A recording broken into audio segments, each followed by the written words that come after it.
Bismillahirrahmanirrahim. Assalamualaikum warahmatullahi wabarakatuh. Sebelumnya perkenalkan, nama saya M. Rusidi dengan NIM 2201010033.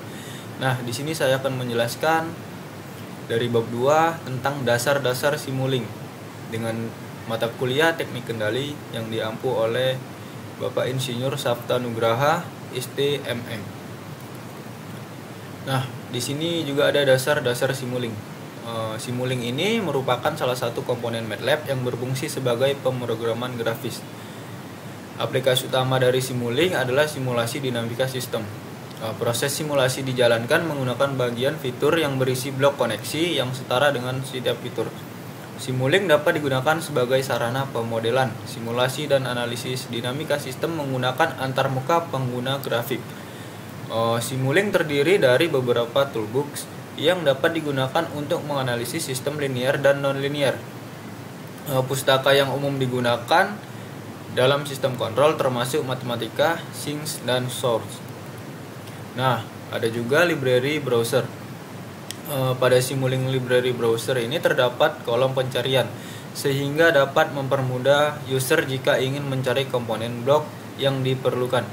Ada beberapa kelas umum komponen blok yang sering digunakan, antara lain itu ada source sebagai sumber sistem yang dapat berupa konstan, gelombang sinus, step, RAM, plus, hingga angka acak untuk simulasi noise, serta clock untuk membuat indeks waktu pada suatu floating. Yang B ini ada sinks sebagai output atau tampilan signal yang dapat berupa scope, display, to workspace, dan lainnya. Yang C ini ada continuous sebagai blok pemrosesan kontinu seperti trans, VCN, integrator, derivative, dan sebagainya. Kemudian ada D ini discrete sebagai blok pemrosesan discrete seperti delay, discrete transfer, VCN, dan sebagainya. Yang E ini ada signal routing sebagai blok pengarah signal seperti MUX, DMUX, dan lainnya. Yang F ini adalah match operation sebagai blok operator matematika seperti sum, gain, dan lainnya. Nah, di sini ada blok simuling. Blok simuling ini yang pertama ada konstan. Konstan ini umumnya digunakan sebagai blok sumber signal yang memiliki nilai konstan. Yang B itu ada step. Step ini umumnya digunakan sebagai blok sumber berupa unit step response. Kemudian ada RAM, umumnya digunakan sebagai blok sumber berupa unit RAM respon. Nah, kemudian ada sinwave. Sinwave ini umumnya digunakan sebagai blok sumber berupa signal sinusoidal. Dan ada clock, umumnya digunakan sebagai blok sumber waktu simulasi untuk blok lainnya. Nah, pada plus generator umumnya itu digunakan sebagai blok sumber signal berupa pulsa dan atau signal diskrit. To workspace ini umumnya digunakan untuk menyimpan output dari suatu blok ke workspace MATLAB. Nah, kemudian ada scope. Scope ini umumnya digunakan untuk menampilkan signal atau plot grafik output suatu sistem. Dan ada MUX, ini umumnya digunakan untuk menggabungkan dua signal atau lebih manja satu. Kemudian ada gain. Gain ini umumnya digunakan sebagai suatu konstan penguat dalam sistem. Nah, ada juga sum. Sum umumnya ini digunakan sebagai blok untuk melakukan penjumlahan atau pengurangan antar dua blok atau lebih. Dan ada transfer fan, efisien, umumnya digunakan sebagai blok fungsi alih dalam sistem. Dan ada derivative, umumnya digunakan sebagai blok turunan dalam blok diagram PID. Dan ada integrator. Integrator ini umumnya digunakan sebagai blok integral dalam blok diagram PID.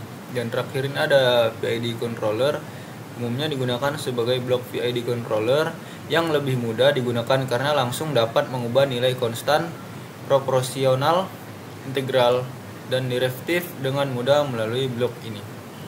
Nah, kemudian langsung saja kita ke MATLAB untuk mencoba ke simulingnya. untuk pembuatan dan menampilkan grafik dari komponen berikut.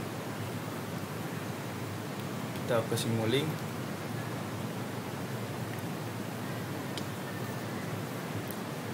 Nah, dari contoh kita ambil dulu scoop. Setelah itu kita ambil UAV.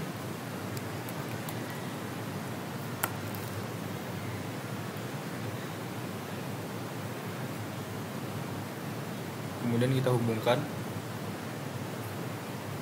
Setelah itu kita run.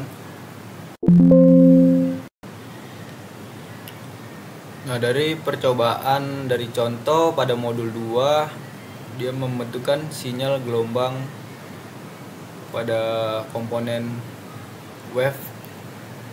Nah, kemudian kita coba yang ke latihannya. Kita hapus dulu.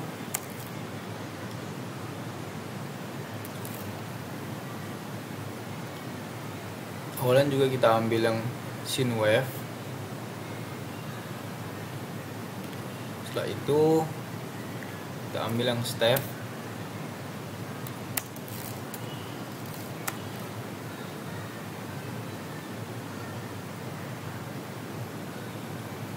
Kemudian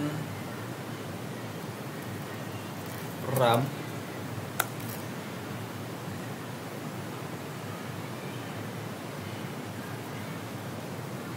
Dan kita ambil lagi MUX.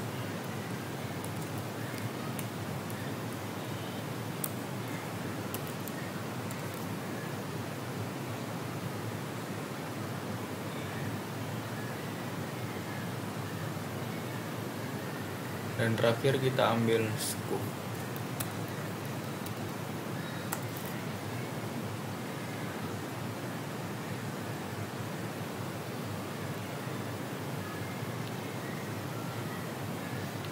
Kemudian kita hubungkan. Sebelum dihubungkan, kita membuat 3 channel. Caranya itu dengan klik 2 kali, 2 kali. Kemudian kita enter. Kemudian kita hubungkan komponen pada MUX-nya.